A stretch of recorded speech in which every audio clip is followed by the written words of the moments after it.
It was one of those quiet afternoons when the world felt slower than usual. The sun was still high, painting the street in a warm golden color. Birds sat lazily on the power lines, and the faint hum of traffic filled the air. The boy had just finished basketball practice and was walking home, earbuds in, listening to his favorite playlist. His gym bag hung over his shoulder, bouncing lightly with each step. Sweat still clung to his forehead, and his sneakers scuffed softly against the pavement. He wasn't in a hurry. Practice had been tough that day, but in a good way. He'd landed a few three-pointers, and the coach had even clapped for him. That kind of praise always meant something. He was still smiling to himself about it as he turned onto the familiar street that led toward his neighborhood. The area was quiet, filled with tidy lawns and houses that looked almost the same. He'd walked this route 100 times before.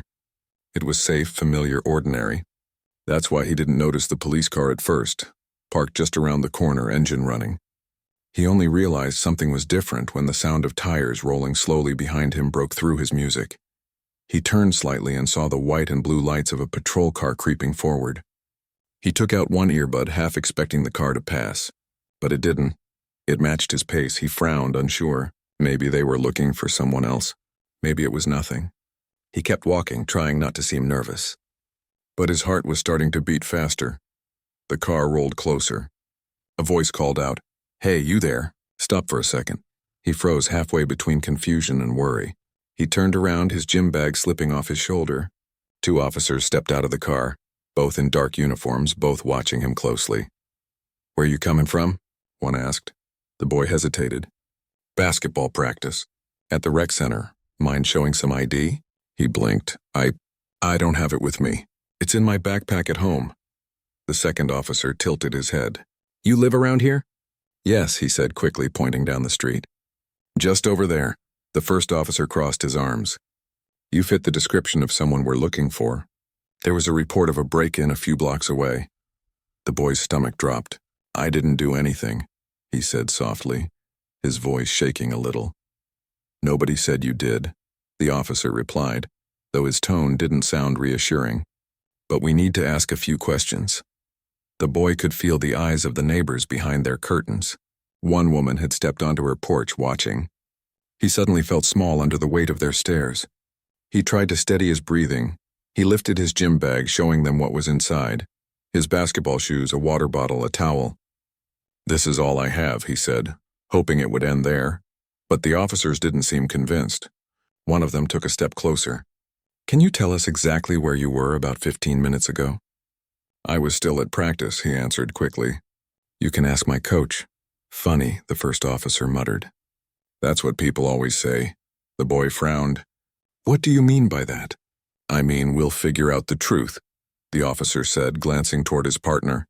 His hands trembled slightly. He wanted to reach for his phone, to call his mom. She always told him to stay calm, to be polite no matter what. He took a slow breath. "Can I call my mom?" "She'll explain." "Not right now," the second officer interrupted.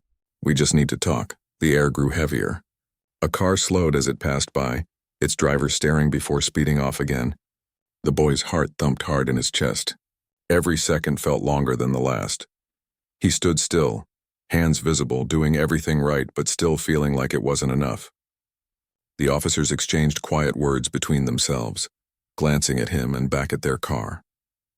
He didn't know what they were thinking, but he could sense doubt in their eyes, as if they had already decided something about him. "Look," he tried again, his voice steady but low. "I didn't do anything. I'm just going home." The first officer sighed, almost impatiently. "We're not saying you did, but we have to check." "Stay where you are," the boy nodded. "Okay." Minutes passed slowly. One of the officers stepped back to the patrol car, probably running a report. The other stayed, arms crossed, staring like he was waiting for something to go wrong. The boy shifted on his feet. He could feel sweat on his palms. The sun suddenly felt too hot. He glanced down the street, wishing someone would walk by, someone who knew him, someone who could tell them he wasn't a threat. He thought of his mom and her voice that always calmed him. She'd probably be home by now, reading reports or typing something serious on her laptop. She always said her job was about keeping people safe. He wondered what she would think if she saw him like this. The thought made his throat tighten. He tried to swallow the fear, to stand tall, to act calm. But his knees felt weak. "Why are you nervous?" the officer asked suddenly. The question hit him like a slap. "Because you stopped me," he said almost in a whisper. "And I don't know why." The officer studied his face, not saying anything. Then he asked, "You sure you live around here?" "Yes," he said again, this time louder. "I've lived here all my life." "Which house?" The boy pointed down the block. "The one with the blue mailbox." The officer followed his gesture, eyes narrowing. "We'll see." The one by the car called out, "Nothing on him." Still, the first officer didn't relax. He stepped closer, enough that the boy could smell the faint scent of aftershave and leather. "Empty your pockets," he said. The boy obeyed, pulling out his phone and a crumpled $5 bill. The officer looked them over, then handed them back. "All right," he said slowly. "We might need you to come down to the station, answer a few questions." The boy's breath caught. "For what?" "I didn't do anything wrong." "Lower your voice," the officer warned. "We're just doing our job." He could feel his eyes stinging. "I didn't even do anything," he repeated softer now. "I just want to go home." The officer opened his mouth to respond, but just then the boy's phone buzzed in his hand. The name on the screen made his chest tighten with relief. It was his mom, he quickly answered. "Mom..." Before he could say more, the officer reached out and took the phone. "You can make that call later," he said, slipping it into his vest pocket. The boy's face fell. His voice cracked. "Please, that was my mom." The officer didn't reply. He turned away, murmuring something into his radio. The boy's heart was pounding so loudly he could barely hear the rest. He stared down at the ground, blinking fast, trying not to let the tears fall. Around them, a few people had started recording on their phones. He could hear snippets, someone whispering, "What's going on?" Another voice said, "He's just a kid." The officers ignored them. He thought about running, but he didn't dare. He remembered what his mom had told him when he got his learner's permit. "If you're ever stopped, don't argue, don't move too fast. Don't give them a reason to fear you." So he stayed still, breathing unevenly, hoping this nightmare would end. One of the officers finally spoke again. "You said your mom's at home?" He nodded. "All right," the officer said, not unkindly this time. "We'll check with her. Sit tight." The boy sat on the curb, his bag beside him, staring at the ground. Every minute felt like an hour. He could see his own reflection in the shiny surface of the police car. His hands looked smaller than usual. He didn't know that his mother, miles away in her office, had already felt something was wrong. The call she'd received was short, broken by static, but the sound in her son's voice had been enough to tell her everything she needed to know. She had dropped everything, grabbed her keys, and was already racing toward him. But for now, he didn't know that. All he knew was that he was sitting on the curb, under the hot sun, surrounded by people who didn't know the truth. And in that moment, he felt something deeper than fear. It was the feeling of being unseen, of being judged before anyone even asked who he was. He closed his eyes and whispered softly, almost to himself, "Please, Mom, just come." The boy sat quietly on the curb, his gym bag beside him, the sound of the police radio crackling in the background. The sun was beginning to set, painting the sky in soft orange and pink colors. The crowd that had gathered was still there, whispering among themselves, some holding their phones, others just staring. He tried not to look up, but every time a car passed, he felt the sting of shame. People slowed down to watch, and he could almost hear their thoughts. They didn't know who he was. To them, he looked like just another kid who had done something wrong. One of the officers was still talking on the radio, glancing his way now and then. The other stood with folded arms, his face unreadable. The boy's heart hadn't stopped racing since they first stopped him. It felt like time had frozen, trapping him in a moment he couldn't escape. His throat was dry. He wanted water. He wanted his mom. But most of all, he wanted to be seen for who he really was. A good kid who had done nothing but walk home after practice. "Can I please call my mom now?" he asked again, his voice small. The officer who had taken his phone didn't answer.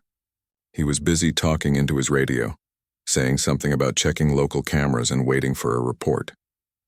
The boy looked down the street. His house was only a few blocks away. If he could just walk there, if they could just see his mom standing in the doorway, maybe everything would make sense. But sitting there with 2 police officers towering over him, that felt like a faraway dream. He ran a hand across his face. His palms were sweaty, his stomach tight with fear. He kept telling himself, stay calm, don't cry, don't move too fast. A gentle breeze moved through the trees, carrying the smell of freshly cut grass. Somewhere down the block a dog barked. It was a normal neighborhood sound, but right now it only made the silence between him and the officers feel heavier. Then, a voice came from behind him. "Excuse me, officers," a man said. "I live across the street. I've seen this boy before. He's just a student.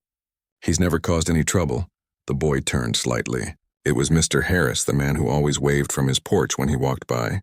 His presence brought a flicker of hope, but the officer didn't seem interested. "Thank you, sir," he said curtly. "We're just doing a standard check." The man hesitated, then nodded slowly and stepped back. The boy caught his eye. Mr. Harris gave him a small, worried look before disappearing into his house. The hope faded as quickly as it came. The first officer returned from the car. Still nothing, no match. But the caller said the suspect had a dark hoodie and a bag. The second officer gestured toward the boy. "He's got both." The boy opened his mouth to speak but stopped himself.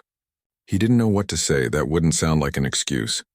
He watched the two men talk quietly, their voices too low to catch. He could only see their expressions, one uncertain, the other stubborn. He had the sinking feeling they didn't want to admit they might be wrong. Then one of them asked, "What's your mom's name again?" He hesitated. "Why?" "Because we're trying to confirm your story," the officer said. "If you really live here, we'll know soon enough." He told them her name, trying to keep his voice steady. The officer jotted it down on a notepad, then went back to the car again. The boy sat back down, staring at the cracks in the pavement. He could hear muffled voices from inside the patrol car and the faint hum of a dispatcher on the radio. The crowd was growing restless. Someone shouted, "He's just a kid." Another person called out, "Let him go." The officer outside turned sharply. "Back up," he said, raising a hand toward the onlookers. Everyone stepped back.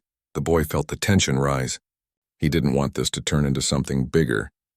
He didn't want people fighting for him. He just wanted to go home. But the voices kept murmuring, soft but firm, a mix of concern and disbelief.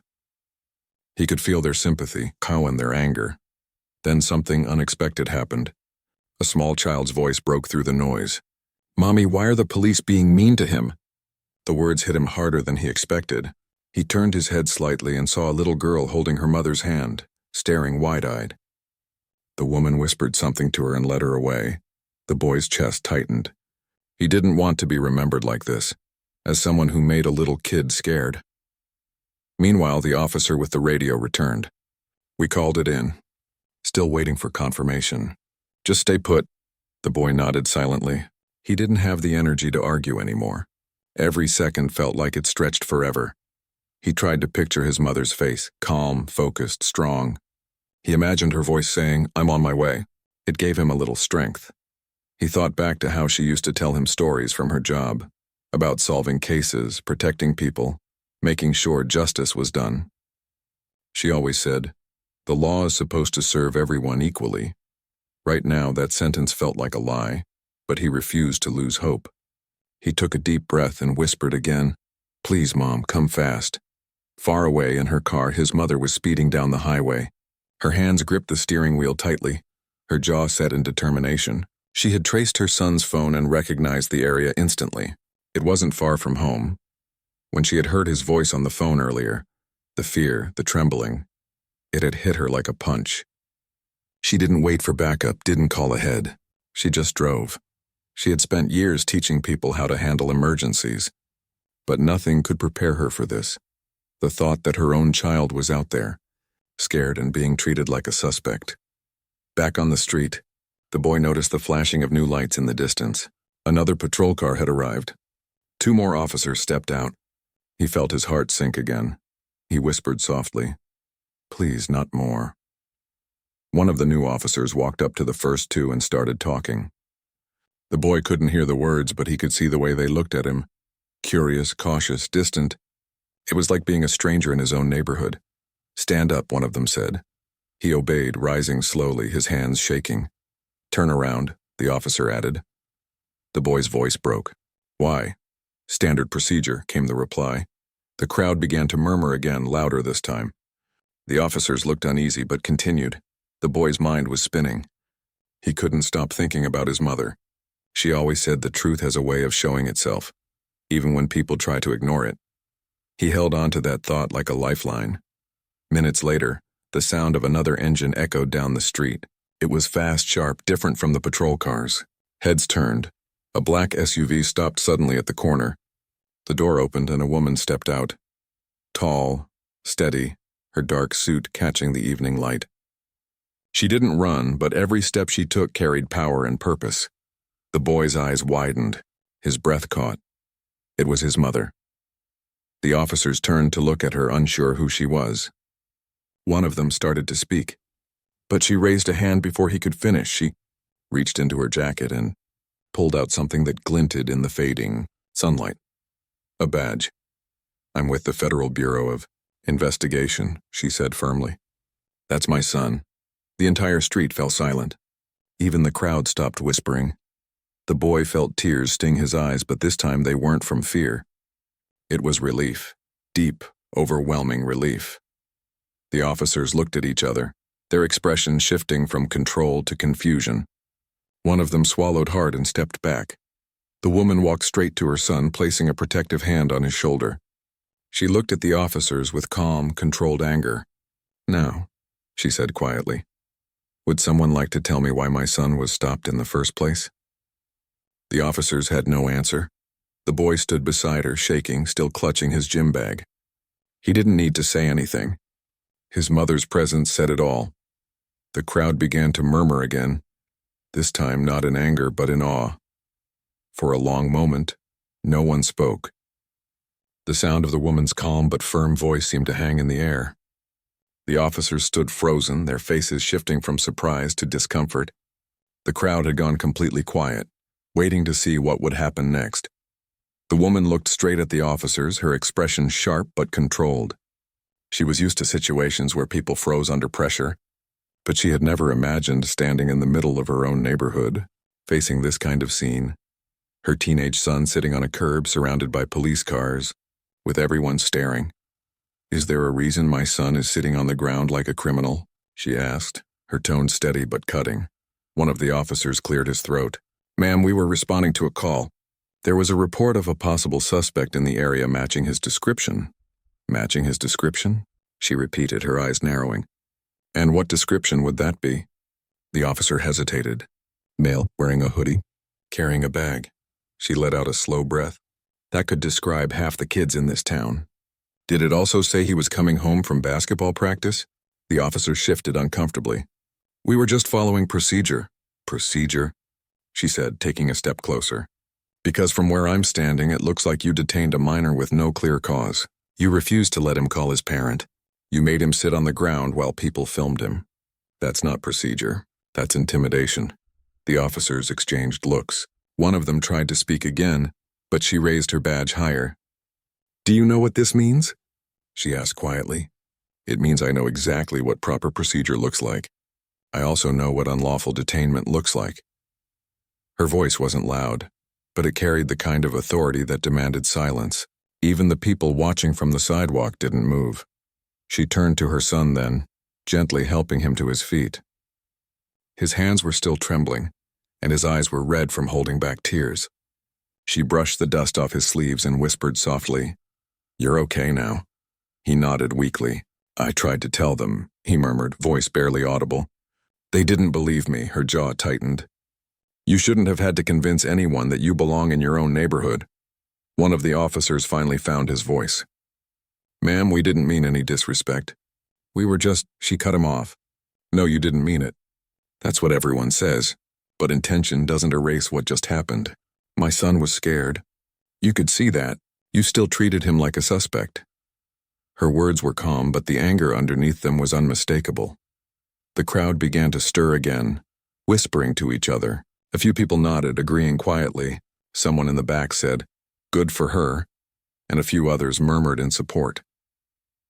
The second officer looked at the woman with a forced politeness. "We understand your concern, ma'am. If you'd like, you can file a formal complaint." "Oh, I will," she replied. "But I'm not here just to complain. I'm here to make sure you understand what this moment means, because you didn't just stop a random teenager today. You stopped a young man who has spent his entire life learning to do the right thing. You stopped a kid who plays ball after school, who helps his neighbors, who has never been in trouble a single day in his life. And you made him feel like a criminal for walking home. Her son looked down, his chest tight with emotion. He felt both grateful and embarrassed. Grateful that his mother was standing up for him, and embarrassed that the whole street was watching.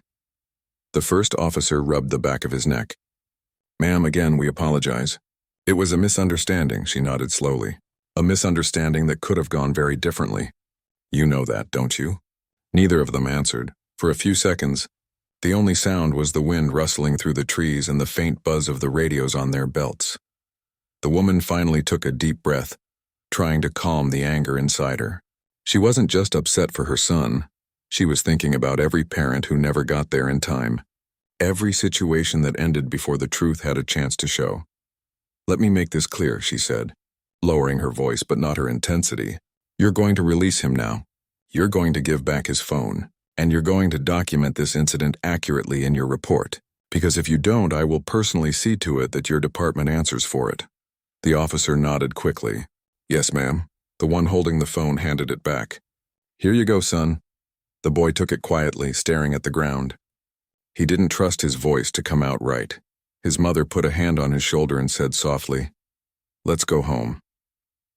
As they started walking away, the crowd began to disperse. Some people gave small smiles of support.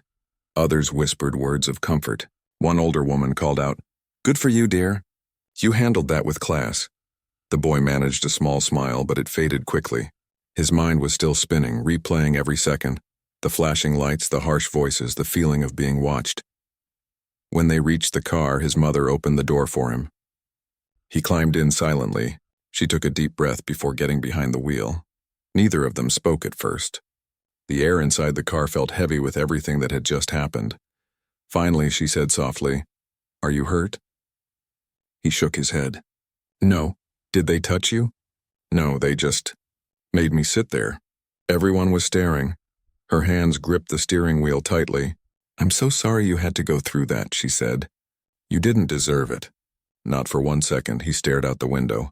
"I didn't even do anything, Mom. I was just walking home." "I know," she said. "And that's exactly why I'm not going to let this slide." She started the car, her expression calm again, but her mind racing. Years of law enforcement experience told her this was not something she could just brush off. It wasn't only about her son anymore. It was about what it meant for every kid like him. The drive home was quiet. The boy leaned back in his seat, still shaken, trying to process what had happened. He had never seen his mother that angry before. Not the loud kind of angry, but the kind that came from deep inside. When they reached home, she parked the car and turned to him. "Go take a shower," she said gently. "Then eat something. You need to calm down. I'll handle the rest." He nodded, his voice barely above a whisper. "Okay." As he walked into the house, she stood by the car for a moment, staring at the empty street. The flashing lights were gone now, replaced by the ordinary glow of porch lamps.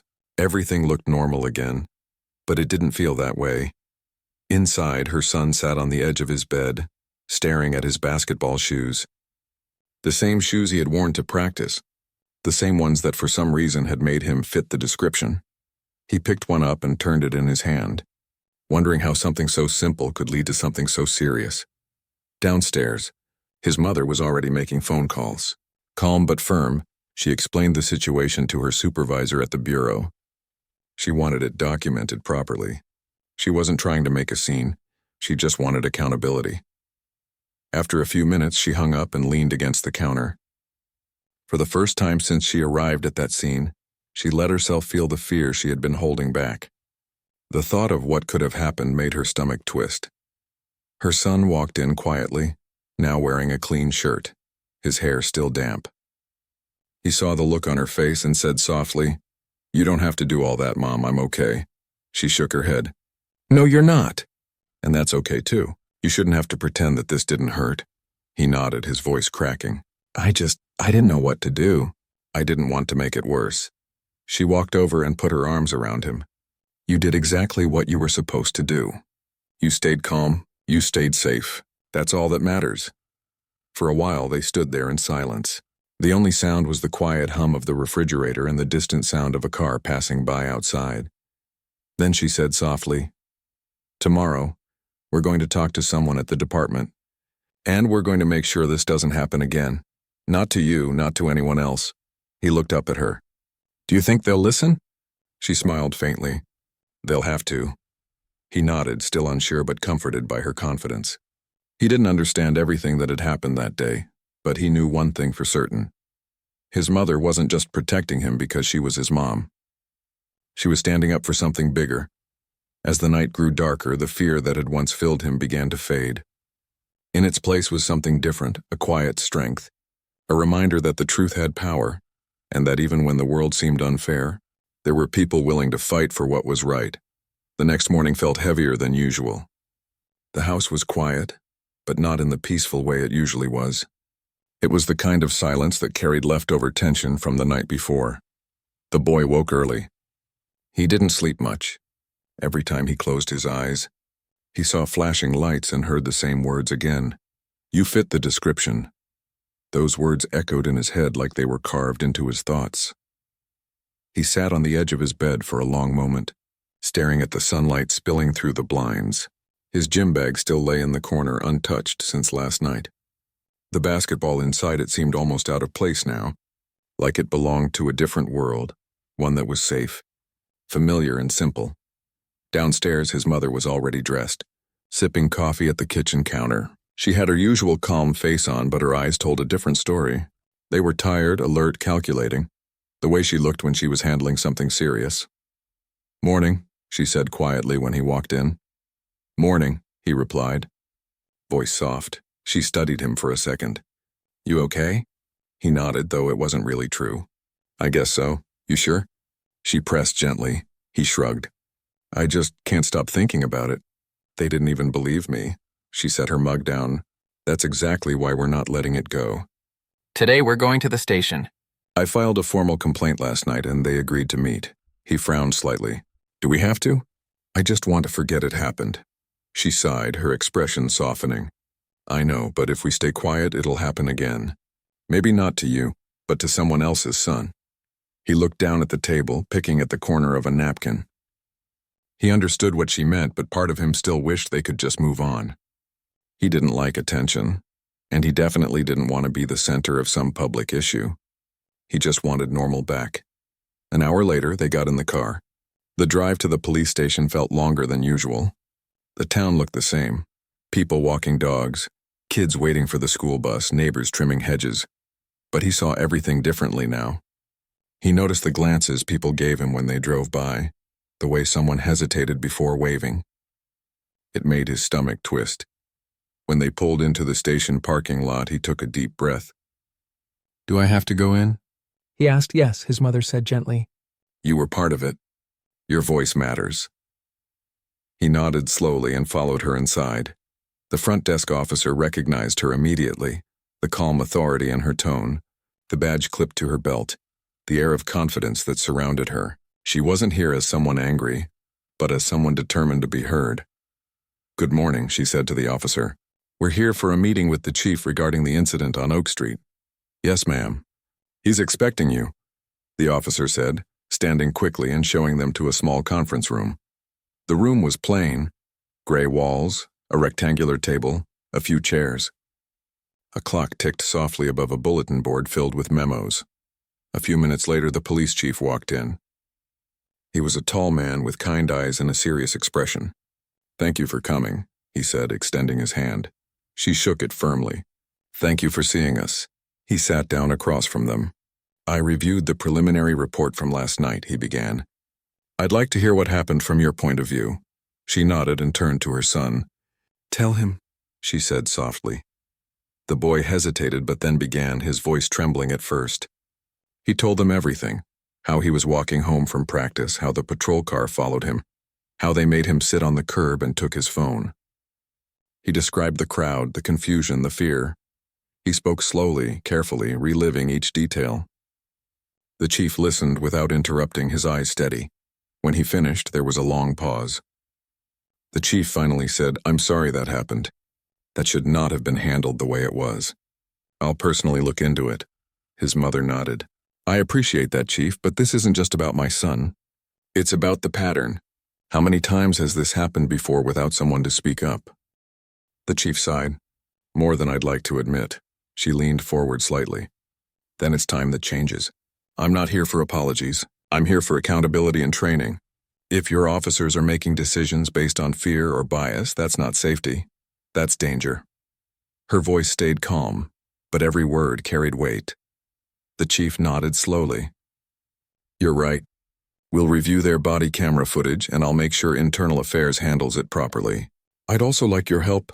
Someone with your experience could provide valuable input. She blinked, surprised for a second. My help? Yes, he said.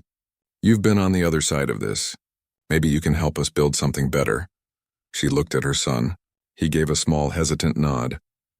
I'll think about it, she said finally. After the meeting, they walked out of the station into the bright afternoon. The air felt different, lighter but still carrying a quiet weight. In the parking lot, the boy finally spoke. You think they'll really do something? She smiled faintly. Maybe not overnight, but change starts with someone refusing to stay quiet. That's what we did today. He nodded, feeling a bit of relief. For the first time since that night, he felt like things might actually move in the right direction. They stopped by a small cafe on the way home. His mother ordered tea. He got a sandwich and a soda. They sat near the window, watching people pass by. A woman walked up and smiled politely. I saw what happened yesterday, she said. I live down the street. You handled it with so much grace. I'm glad your son is okay. His mother thanked her softly. The woman left, and they sat quietly for a moment. He finally said, I didn't realize people cared that much. People care, she said. Sometimes they just need to be reminded to speak up. That night, she received a call from a local reporter. Word had spread, not from her but from the bystanders who had recorded the incident. The videos had circulated online, gaining attention. She was cautious at first, unsure if she should speak publicly. But after thinking it over, she agreed to share her story, not to embarrass anyone but to start a conversation. When the interview aired, it wasn't dramatic. It was simple and honest. She talked about the fear she felt as a mother, the importance of proper training, and the hope that the incident could inspire change. The boy watched the interview from the living room. Hearing his mom speak that way, calm, strong, and composed, filled him with pride. He realized she wasn't just his mom that day. She was every parent who had ever worried about their child making it home safely. In the following days, messages started coming in, from neighbors, teachers, even officers from other cities. Some thanked her for speaking up. Others admitted they had seen similar things and wanted to help make a difference. The police department announced a new training initiative focused on community understanding and fair treatment. The chief invited her to help design it. She accepted. One evening, as she worked on a presentation at the dining table, her son sat beside her doing homework. He looked up and said, You know, Mom, maybe something good really can come out of this. She smiled. That's what I'm counting on. He nodded, feeling a quiet sense of peace. The fear hadn't completely disappeared, but it no longer controlled him. Instead, there was a new strength, a belief that even painful experiences could be turned into something meaningful. As the night wore on, he went upstairs and looked out his window. The street below was calm again, the same one where everything had happened. He watched a group of kids riding bikes, laughing as they turned the corner. For the first time in days, he smiled. He didn't want to be remembered as the kid in the viral video. He wanted to be remembered as the one who stayed calm, the one who stood back up, the one who didn't let fear define him. Downstairs, his mother looked through her notes for the upcoming meeting with the chief. She paused for a moment, staring at a photo on the fridge, a picture of her son holding his first basketball trophy, grinning proudly. She smiled softly. That's who you really are, she whispered.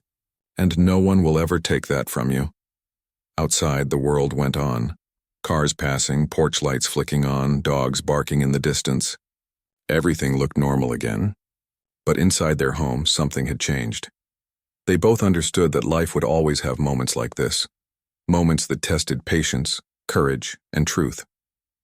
But now they also knew that one person's strength could shine a light for many others. And sometimes, the most powerful thing you can do is simply refuse to stay silent. The following weeks moved slowly, like the world had shifted but no one quite knew how to move forward. The boy went back to school, trying to settle into his old rhythm, classes, basketball, hanging out with friends. But even when things looked normal on the outside, something inside him felt different. He noticed the way people looked at him now. Some classmates whispered. Some came up to say they had seen the video and were sorry. Others just didn't know what to say at all. He wasn't angry at them, but he hated the attention. He hadn't asked to be in that kind of spotlight. His mother, on the other hand, was busier than ever. The police department had officially launched the new community training program, and she had agreed to lead some of the sessions. It was strange for her at first, standing in front of uniformed officers teaching them about empathy, awareness, and understanding the power they carried. Some of them looked uncomfortable, others defensive. But there were also a few who listened closely, taking notes, nodding slowly as she spoke. One afternoon after a session, an officer stayed behind to talk to her. "Ma'am," he said quietly, "I've been in this job 15 years. I thought I'd seen it all. But after what happened with your son, I realized I haven't seen it from the other side. I'm sorry for what he went through." She appreciated his honesty. "Thank you," she said softly. "The point isn't to make anyone feel guilty. It's to make everyone more aware, because sometimes a few seconds of misunderstanding can change a whole life." When she came home that evening, her son was sitting at the dining table, doing homework. He looked up and smiled faintly. "Long day?" "Long," she admitted, setting down her bag. "But worth it," he nodded. "You think they're really learning something?" She smiled. "Maybe not all at once, but every time someone listens, really listens, something changes." He thought about that for a moment and then said quietly, "You know, I used to think speaking up didn't matter. But now I think maybe it does." She walked over and gently placed a hand on his shoulder.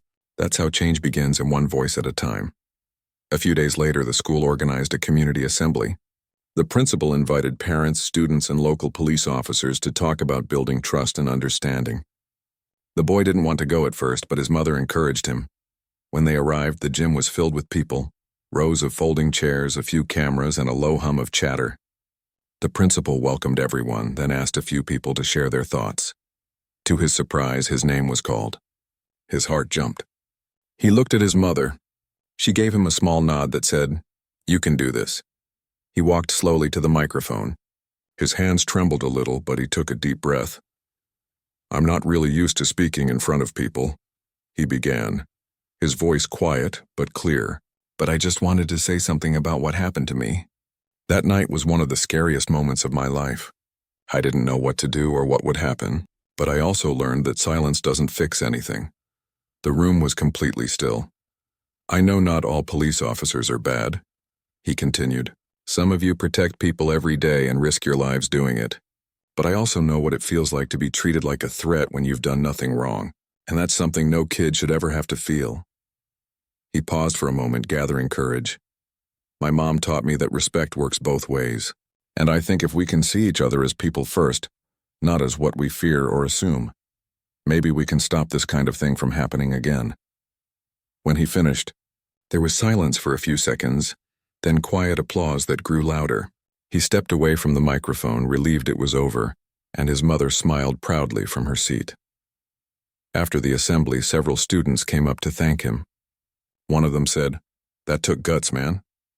Another said, "You made a difference today." He didn't know if that was true, but it felt good to be heard.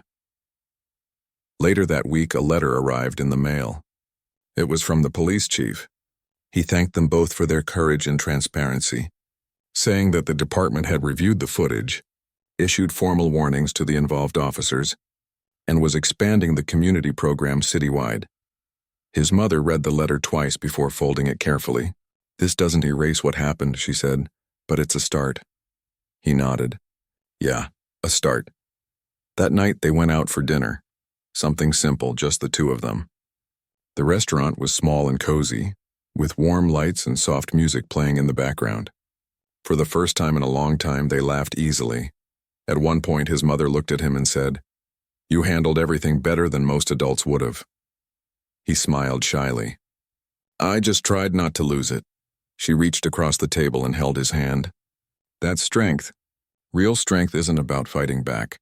It's about staying calm when the world tries to shake you. He nodded quietly, taking in her words. Over the next few months, life slowly settled into a new kind of normal. People still recognized them sometimes. At the grocery store, at school, at the park. Some thanked them for speaking out. Others simply nodded respectfully. The local news did a short follow-up story about how the incident had led to changes in community policing. They called it a turning point for the town.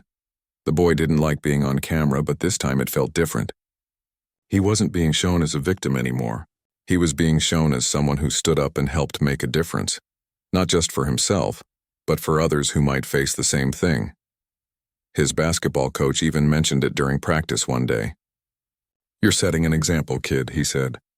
"Proud of you." That meant a lot. One evening, months later, he walked home alone after practice. It was getting dark, but this time he didn't feel nervous. He passed the same park, the same corner where it had all happened. The streetlight above flickered softly, and he stopped for a second, looking around. It felt strange standing there again, like revisiting a memory that had finally lost its sharp edges. He realized he wasn't scared anymore. The place hadn't changed, but he had. He took a deep breath and kept walking. When he got home, his mother was in the living room, going through her notes for another community meeting. She looked up and smiled. "Hey, you made it." "Yeah," he said. "Walked the same way home, too." She raised an eyebrow. "Really?" "Yeah," he said, sitting down. It felt different this time. "Like it's just a street again." She smiled warmly. "That's good. You took the power back." He leaned back on the couch, feeling lighter than he had in months. A year later, the town introduced a youth program that paired teenagers with local officers for volunteer projects, cleaning up parks, helping at food drives, coaching younger kids. His mother helped organize it, and to her surprise, he volunteered to join. When someone asked him why, he said simply, "Because talking about problems is good, but working together is better." The program grew, and the story that had once divided people began to bring them closer. It didn't fix everything, but it built something new: understanding. One afternoon during one of those events, the same officer who had stopped him that night approached him. His uniform looked the same, but his eyes were softer now. "I owe you an apology," the officer said quietly. "That night, I made a bad call. I can't take it back, but I've learned a lot since then. Thanks to your mom and you." The boy nodded. "Thanks for saying that." They stood in silence for a moment before getting back to work, planting trees near the park. The officer handed him a small sapling. "Let's start fresh," he said. The boy smiled and took it. Together they planted it in the soil, patting it down until it stood steady. It was a small thing, but somehow it felt like closure. That night, as the sun set outside their window, his mother watched him laugh with his friends in the yard. She felt a quiet pride rise inside her. They had gone through something painful, unfair even, but they had turned it into something that could help others. That was strength, she thought. Not the kind that shows up in loud words or quick anger, but the kind that lasts, the kind that heals. She whispered softly to herself. "We did it." Inside, her son looked out the window for a moment and saw her watching. He waved, smiling. She waved back. For both of them, that moment said everything. They had faced fear, fought for truth, and found peace. And now, the world around them finally felt just a little bit safer, a little bit better, because they refused to stay silent.